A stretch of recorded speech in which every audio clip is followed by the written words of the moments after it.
Hi, good afternoon. I was going to step you through canning squash and making butternut squash soup because they're entirely two different processes.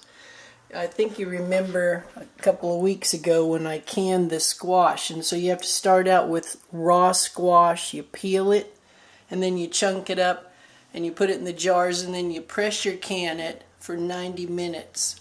Now today I just took the raw squash and baked it off in the oven, and one just exactly like this makes this much squash pureed.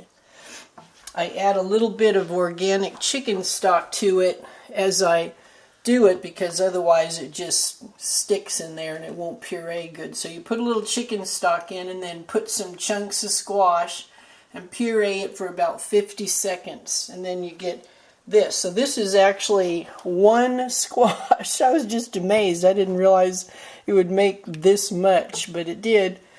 So now what I'm going to do is I'm going to make butternut squash soup. And this way, this method, I can add all my seasonings to it and whatnot. And then, what ends up being leftover will go in freezer bags, and I just stick it in the freezer, and then I have a soup already made to just take out and eat. But you cannot can pureed squash. I just wanted to make sure that everybody knew that.